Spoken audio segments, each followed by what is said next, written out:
Vamos abrir nossas Bíblias, primeiro livro de Samuel, capítulo 23. Pega sua avó lá. Vai lá falar com sua avó que ela vai te ali. Vai ali.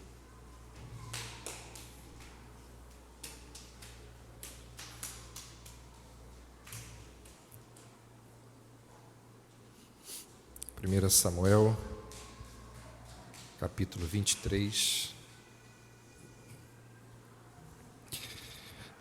Eu vou pedir que você deixe o texto aberto. Nós vamos lendo aos poucos.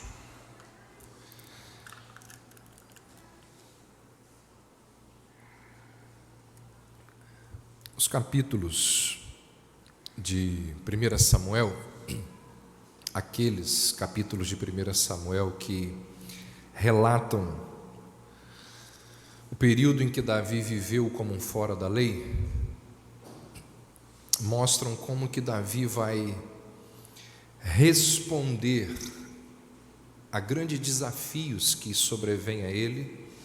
Muitos desses são desafios espirituais, e mostram como que Davi responde a esses desafios com fé.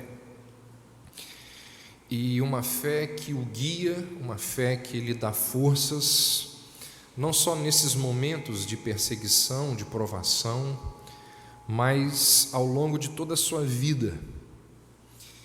Então nós estamos num desses muitos capítulos que descrevem esse período em que Davi está vivendo como um fora da lei, diante de muitos problemas, de muitas lutas, de muitos desafios. Ele vai responder a esses desafios com fé, com força, e mostra como que esse período vai ser usado por Deus para levá-lo a futuramente, em outros contextos, também reagir com fé, com força, com sabedoria.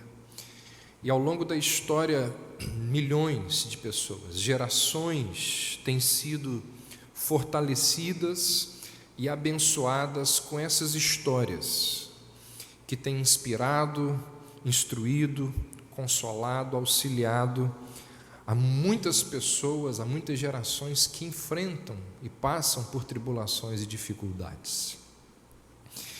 E a primeira parte aqui do capítulo 23 nos mostra, hoje nós vamos entrar nele, semana passada nós terminamos o 22, a primeira parte do capítulo 23 nos mostra o que Davi e aqueles que estão ali com ele, Davi e os seus homens, fizeram para livrar e salvar da mão dos filisteus uma cidade chamada de Keila.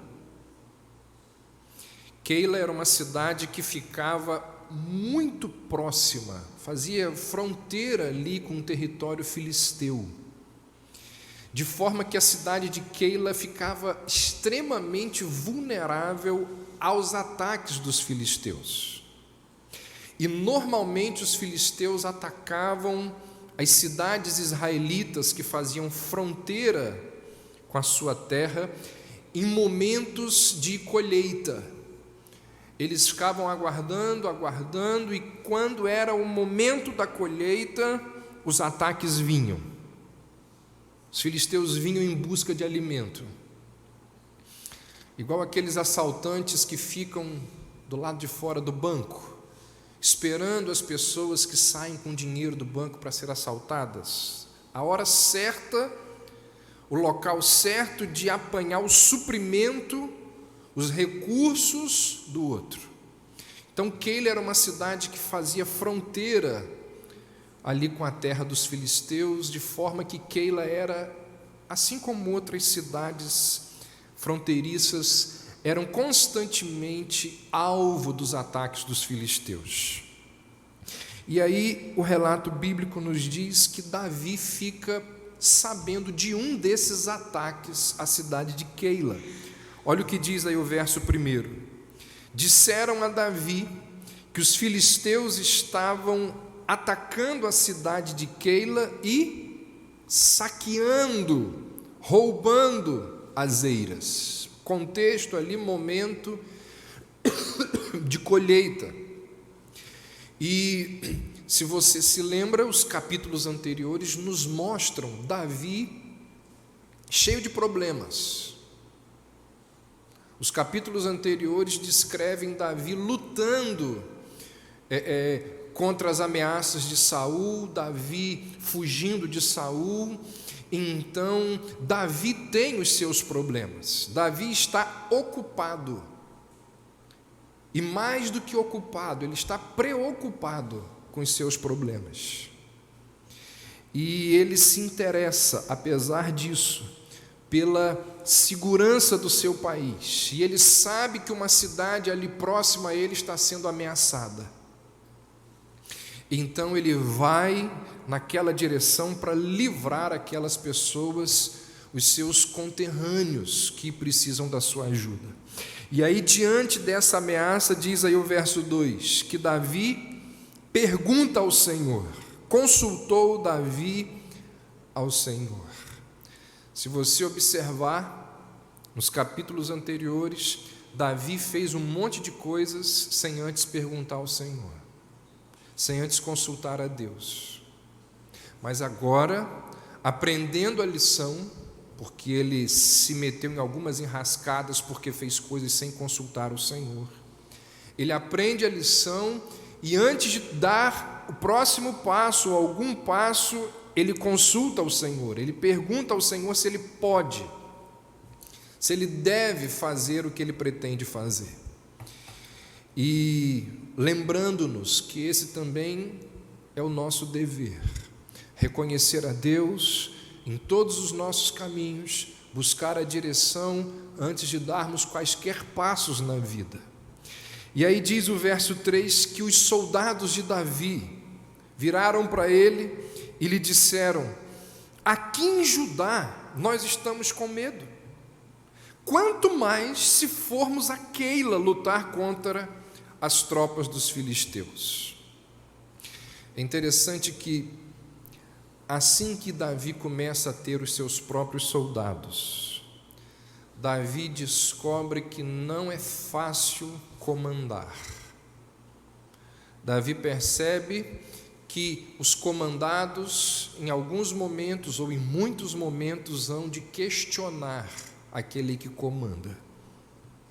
E quando seus homens viram para Davi e dizem a ele que estão com medo diante dos filisteus, é possível, o texto não diz, e eu creio que é provável, que Davi lá na sua mente tenha se lembrado de um contexto extremamente semelhante a esse, quando ele chega num campo de batalha para levar ali mantimentos para os seus irmãos, e ele encontra um exército estrangeiro, filisteu, ameaçando o exército, o povo de Israel, e o povo de Israel está ali diante dessas ameaças, apático, indiferente, temeroso, receoso.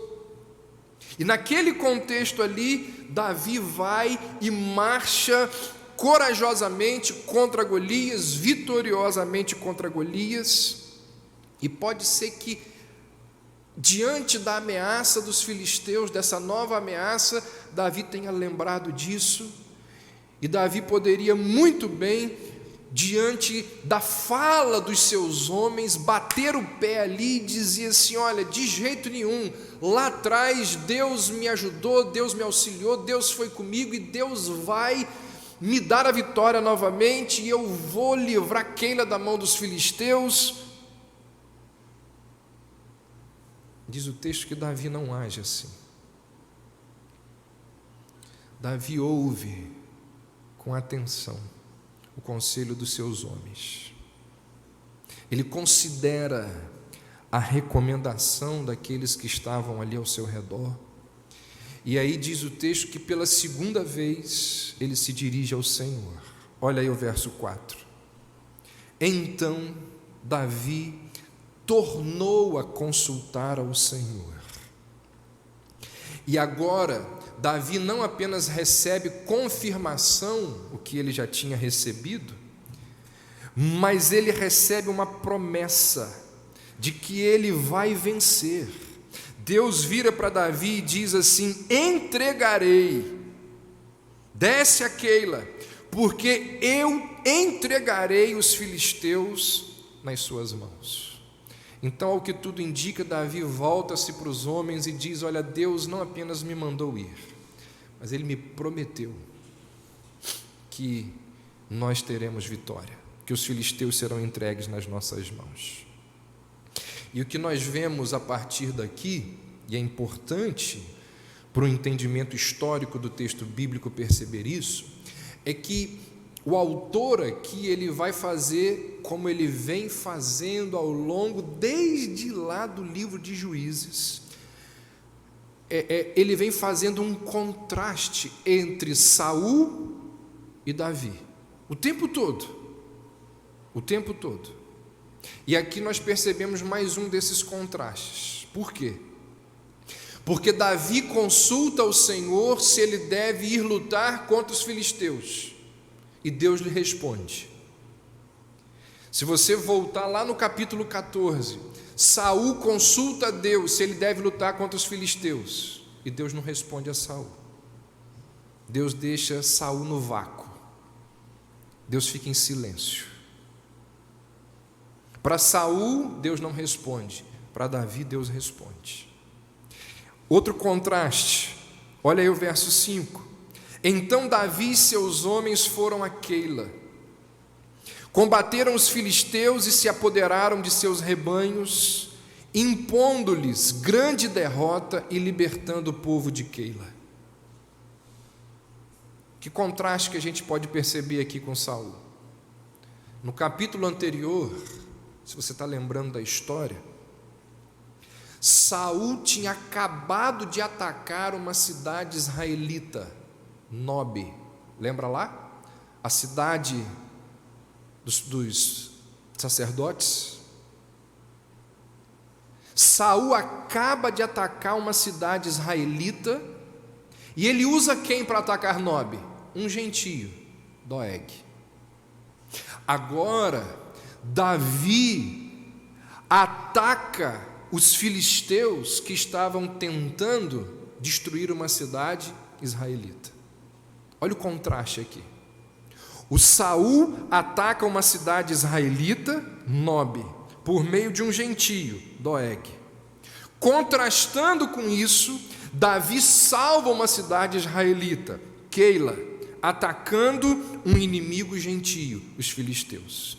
Então, o tempo todo existe contraste entre Saul e Davi. Por que isso? Para mostrar que Davi é o rei escolhido por Deus. Saul foi o rei escolhido pelos homens. Saul foi o homem cujo coração nunca esteve do lado do Senhor. Davi é chamado de um homem segundo o coração de Deus. E quem vem depois de Saul, de Davi? Salomão. É aquele que tem, é o rei que tem um coração dividido. É interessante isso na Bíblia. São 120 anos de reino unido. Depois de Salomão, o reino racha. 120 anos, 40 anos para o primeiro rei, 40 anos para o segundo rei, 40 anos para o terceiro rei. O primeiro rei, o coração dele nunca esteve com Deus. O segundo rei, Davi, é o homem cujo coração é entregue ao Senhor. E o terceiro rei é o rei de coração dividido. Salomão começa bem e termina mal. Verso 7. Foi dito a Saul que Davi tinha ido a Keila, e ele disse: Deus o entregou nas minhas mãos. Ao que tudo indica, nós vamos vendo aqui, Saul tinha espiões perto de Davi e Davi tinha espiões perto de Saul. Essa não é a proposta do texto bíblico, mas a gente vai percebendo isso. Chega ao conhecimento de Saul que Davi foi a Keila, e Saul vira e diz assim: Deus o entregou nas minhas mãos. Saul triunfa de forma inútil antes da batalha. E é impressionante que parece que Saul se esquece das inúmeras vezes em que ele teve vantagem sobre Davi e mesmo assim ele não consegue apanhar Davi. Mas o mais impressionante aqui é que Saul insiste em conectar a causa ímpia dele com Deus. Olha o que ele diz quando ele ouve a notícia de que Davi está em Keila. Ele vira para as pessoas e diz assim: Deus entregou Davi nas minhas mãos.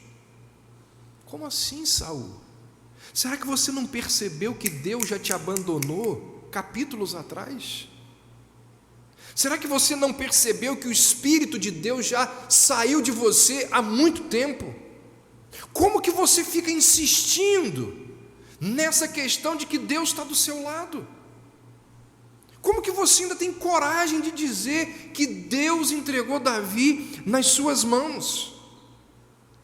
E aqui nós temos um princípio muito interessante, que não pode passar despercebido e precisa ser analisado. Muitas pessoas, muita gente julga a vontade de Deus, julga a aprovação divina unicamente pelas circunstâncias. Olha as circunstâncias e diz assim: está tudo dando certo, Deus está do meu lado.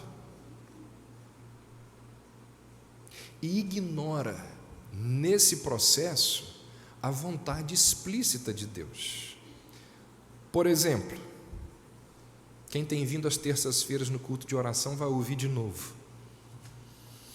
Quando Jonas, ele se dispõe a fugir de Deus, Deus vira para Jonas, lá no primeiro e segundo verso de Jonas, do capítulo 1 de Jonas, Deus vira para Jonas e diz assim: dispõe-te e vai à cidade de Nínive e clama contra ela. Aí o verso 2 diz assim: Jonas se dispôs, mas para fugir da presença de Deus. E quando Jonas se dispõe a fugir da presença de Deus, ele vai para o lugar mais distante, mais longínquo. Jonas entra num navio para viajar durante 1 ano. Jonas quer ir para Tarsis. A viagem para Tarsis, de onde ele estava, durava aproximadamente 1 ano. E encontrar passagens para Tarsis era difícil. Em cima da hora, impossível. Era complicado achar passagens para onde Jonas queria ir. Em cima da hora, então, impossível. Mas Jonas consegue o bilhete. E para Jonas pode ter sido o quê? Providencial. Ele pode ter olhado para aquela circunstância e pensado assim: que coisa boa. Isso é providência de Deus. O Saul não está dizendo que foi Deus que entregou Davi nas mãos dele? Muitas vezes, gente, nós achamos que se está tudo dando certo, é sinal de que Deus está nos abençoando. Nem sempre é assim. Os ímpios também prosperam. E muitas vezes prosperam mais que os justos. Pergunta para Asaf. Em breve eu vou pregar aqui no Salmo de Asaf. A crise que Asaf teve, porque os ímpios prosperavam absurdamente. Nem sempre as circunstâncias favoráveis significam aprovação de Deus. As circunstâncias podem ser sinal de que Deus está nos abençoando? Podem ser. Pode sim. No entanto, as circunstâncias, elas não são o principal e o maior critério de avaliação da nossa parte acerca da vontade de Deus. Existe algo que está acima e que é muito mais importante do que as circunstâncias. O quê? A vontade revelada de Deus, a palavra de Deus. Deus tinha dito para Jonas: você vai para lá. Mesmo que você encontre uma passagem impossível em cima da hora, isso não significa que eu estou te abençoando. O Davi está preso lá em Keila. Você acha que eu estou te abençoando, Saul? As circunstâncias não são necessariamente sinal da aprovação divina. Leia Atos 27. Você vai perceber isso. Circunstâncias favoráveis não significam sinal do favor de Deus. E o contrário também é verdade. Nem sempre circunstâncias adversas significam que nós estamos fora da vontade de Deus. Porque um monte de gente pensa que quando está dando tudo errado, Deus não está nem aí para mim. Então, muito cuidado. Nem sempre as circunstâncias favoráveis sinalizam a vontade de Deus. E nem sempre as circunstâncias desfavoráveis apontam para o desfavor de Deus. O nosso primeiro critério, ele precisa ser sempre a vontade explícita, revelada, os preceitos da palavra de Deus. Porque se nós formos nos pautar pelas circunstâncias, nós corremos o risco de sermos tendenciosos e de deduzirmos a vontade de Deus baseado nas nossas conveniências. Você entendeu o que eu falei agora? Eu vou repetir. Se nós formos pautar a vontade de Deus pelos contextos e pelas circunstâncias, nós corremos o risco de sermos tendenciosos e de deduzirmos a vontade de Deus baseado naquilo que nos é conveniente. Davi fica sabendo das intenções de Saul, de ir até Keila e de apanhá-lo ali. Então ele ora, verso 10: ó Senhor, este teu servo ouviu claramente que Saul planeja vir a Keila e destruir a cidade por causa dele. Olha que interessante, Davi está mais preocupado com a segurança de Keila do que com a segurança dele. Por que isso? Porque momentos antes, uma cidade inteira, Nob, foi destruída por causa de Davi. Davi deve estar com culpa, com medo de que outros venham a ser destruídos por causa dele. Então, antes da segurança dele, ele se preocupa com a segurança de Keila, por causa da experiência traumática que ele acabou de ter lá em Nob. E aí então ele pergunta, verso 11: será que os cidadãos de Keila me entregarão a Saul? Saul virá de fato, conforme o teu servo ouviu? O Senhor Deus de Israel respondeu e lhe disse: ele virá.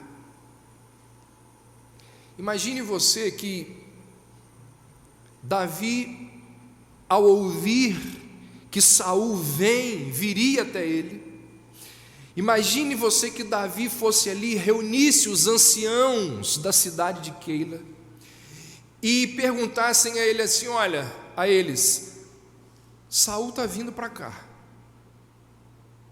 eu acabei de livrar vocês das mãos dos filisteus, vocês vão me entregar a Saul?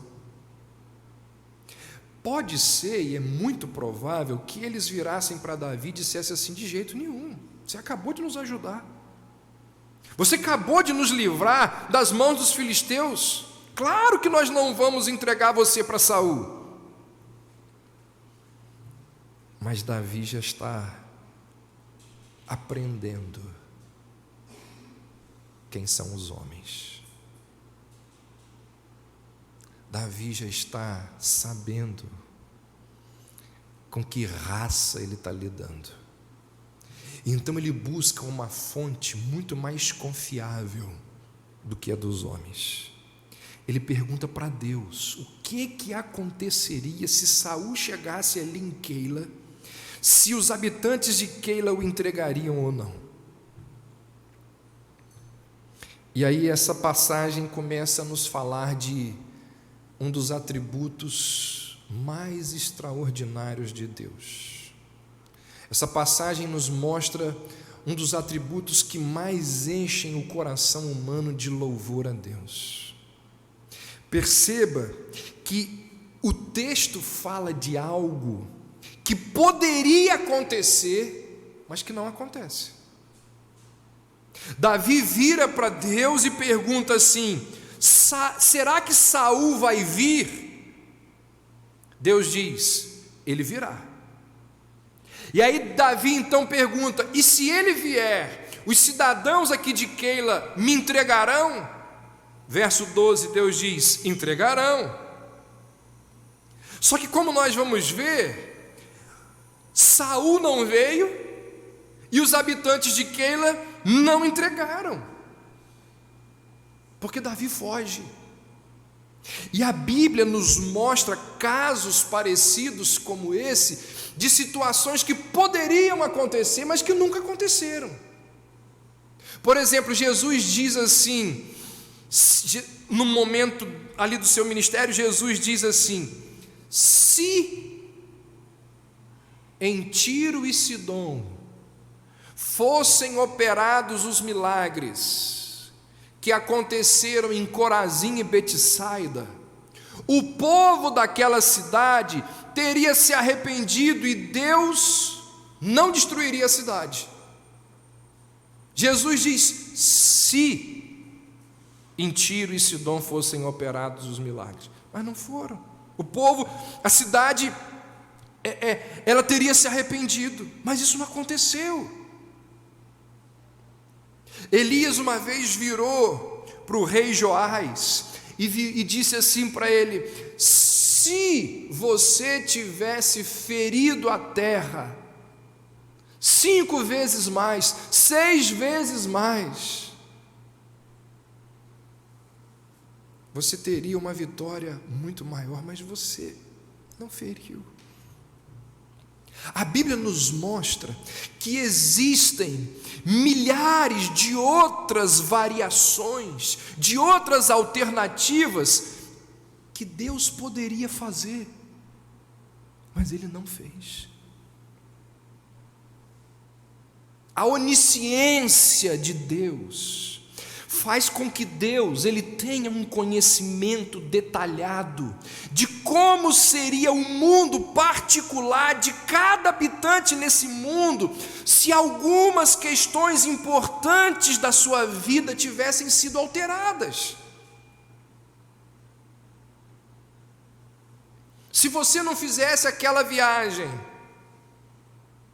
e não tivesse conhecido aquela pessoa com quem você veio a se casar. Eu só me casei porque eu fiz uma viagem, e naquela viagem eu conheci o meu marido, conheci a minha esposa. Se eu não tivesse viajado, como seria a minha vida? Você não sabe, eu não sei, ninguém sabe, mas Deus sabe. Se Saul vier, quer dizer, Saul vai vir? Vai. Mas ele não veio. Se ele vier, os habitantes de Keila vão me entregar? Vão. Mas não entregaram, porque o Saul não veio. Deus conhece todas as variações das nossas vidas, se nós não tivéssemos tomado aquelas decisões.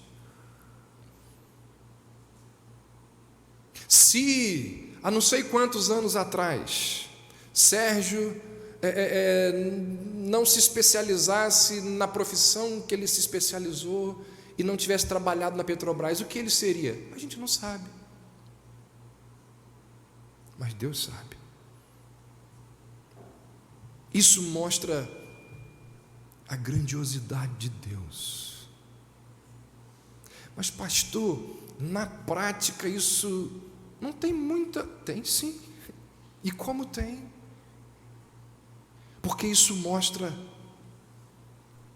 a majestade, a grandiosidade, o poder do nosso Deus. Pode ser que tenha sido essa experiência, pode ser, a Bíblia não diz isso, mas pode ser que tenha sido essa experiência aqui, do Davi perguntando para Deus: o Saul virá? Vai vir. E se ele vier, o pessoal aqui de Keila vai me entregar? O Saul foge. O Davi foge. E os habitantes de Keila não tem como entregar, e como nós vamos ver, o Saul não vai. Pode ser que tenha sido essa experiência aqui que levou Davi a escrever um dos salmos mais espetaculares. Lá no Salmo 139, você não precisa abrir, porque você conhece ele.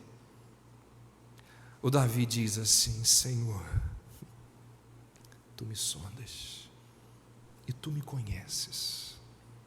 Sabes quando me assento, quando me levanto. De longe o Senhor conhece os meus pensamentos. Examinas o meu andar e o meu deitar. O Senhor conhece todos os meus caminhos. Antes que a palavra me chegue à boca, Tu, Senhor, já sabe de tudo que eu vou falar. Tu estás ao meu redor e sobre mim colocas a Tua mão. Davi aqui está nos dizendo que Deus, na sua onisciência, Ele conhece os detalhes, cada parte do nosso ser. Davi vai dizer no verso 16 do Salmo 139, que Deus conhece todos os dias da nossa vida antes da gente nascer. Ele conhece as palavras que vamos dizer antes de proferirmos. Ele conhece os nossos atos, os nossos pensamentos. Ele tudo sabe, Ele tudo vê, Ele tudo perscruta, Ele tudo conhece. Isso é algo assustador. Por isso que numa das conclusões que Davi faz ao refletir sobre esse atributo de Deus, Davi vai dizer: tal conhecimento, esse conhecimento que o Senhor tem, é maravilhoso demais para mim, é sobremodo elevado, eu não posso atingir. Ele adora a Deus, ele diz: o Senhor é um absurdo.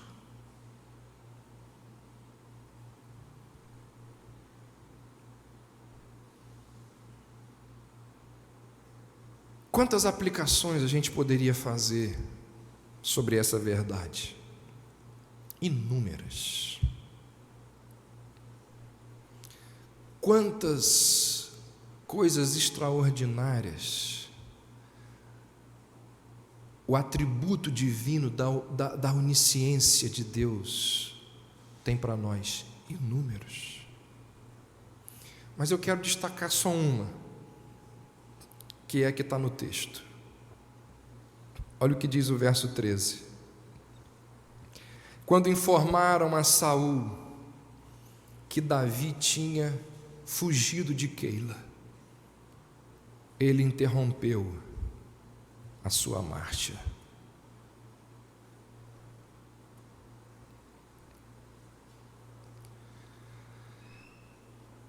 Preste atenção nessa expressão: Davi tinha fugido. Gente, essa é a 5ª vez que Davi foge das armadilhas de Saul. Davi estava em constante perigo, sendo ameaçado o tempo todo. Mas o que a Bíblia diz é que Davi sempre escapava. Sempre escapava. Primeiro, Davi é alvo da lança de Saul. Ele consegue se esquivar. Depois ele foge para sua casa. Os homens de Saul vão lá. A mulher de Davi o ajuda a fugir.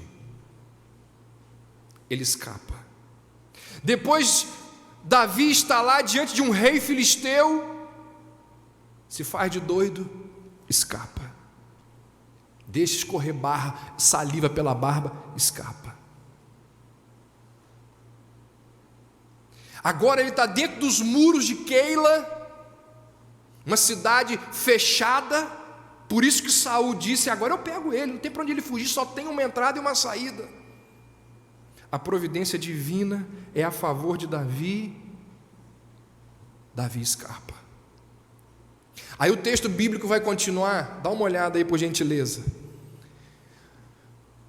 E os zifeus, um povo de Israel, vai trair Davi, e eles vão dizer para Saul onde que Davi está, e Saul vem com tudo. Olha o que diz aí, o verso 25: Saul e os seus homens se foram ao encalço dele, e isso foi dito a Davi, pelo que desceu para a penha que está no deserto de Maom. Ouvindo Saul perseguir a Davi no deserto de Maom, perseguiu Davi no deserto de Maom. Saul ia de um lado do monte e Davi e os seus homens da outra. Apressou-se Davi em fugir para escapar de Saul, porém este e os seus homens cercaram Davi e os seus homens para os prender. É mais ou menos o seguinte, olha para cá. Aqui está uma rocha, a gente vai ver isso depois. Davi está aqui. E aí os homens de Saul vêm por aqui e por aqui. Davi estava cercado, não tinha para onde ele ir. Saul descobriu onde ele estava e só tinha uma rocha no meio deles. Nós vamos ver que rocha é essa. O Davi está aqui, Saul vem por aqui e por aqui. Olha o que diz o texto, verso 27. Então veio um mensageiro a Saul dizendo: apressa-te e vem, porque os filisteus invadiram a terra. Pelo que Saul desistiu de perseguir a Davi e se foi contra os filisteus. Isso aqui é por acaso, gente? Saul está tentando pegar o Davi há muito tempo. Na hora que ele está chegando, está colocando a mão no Davi, chega alguém e diz: ó, os filisteus entraram lá, é melhor você correr para lá. Saul para, foge, volta para defender Israel, e o Davi foge. Volta lá para o verso 13. Quando informaram a Saul que Davi tinha fugido. Davi estava em constante perigo, mas ele sempre fugia. Por quê? Porque Deus era com ele. Deus sempre o livrava. É interessante você fazer esse contraste. Olha o que diz aí o verso 7 do capítulo 23. O Saul acha que Deus entregou ele, o Davi, na sua mão. Disse Saul: Deus o entregou nas minhas mãos. Agora olha o que diz o verso 14. Saul buscava Davi todos os dias, porém Deus não o entregou nas suas mãos. Saul nunca vai apanhar o Davi. Por quê? Porque é Deus que defende Davi. Sabe o que isso significa? Que Deus, Ele não apenas sabe o que nos aguarda no futuro. Deus sabe e controla e decreta todas as coisas que já estão acontecendo. Então, não adianta você ficar, porque isso só vai te fazer enfermar cada vez mais. Não adianta você ficar se lamuriando, chorando pelos cantos da vida. Meu Deus, se eu tivesse feito... Você não vai mudar o passado.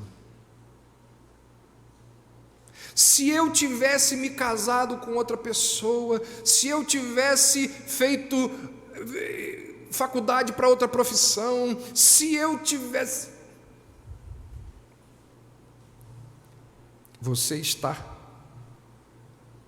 no lugar que Deus desejou que você estivesse. Quem te conduziu até aqui foi o Senhor. Ele controla tudo. tudo, os detalhes da nossa vida. Por isso que nós vamos encerrar o culto cantando aquele hino onde o poeta, de forma extraordinária, ele disse: Jesus comanda o meu viver, desde o início até o fim. Nenhuma força poderá de sua mão me arrancar, até com ele me encontrar, no seu poder eu viverei. Que coisa extraordinária a gente poder saber que não há nada, absolutamente nada, nem bala perdida, que pode vir contra nós sem a permissão, sem a vontade soberana do Senhor. É Ele que livra, é Ele que guarda, é Ele que protege. O Saul nunca colocou as mãos no Davi, porque Deus sempre o livrou. Assim também é comigo, assim também é com você. Nenhum Saul pode colocar as mãos sobre nós, se o Senhor não permitir.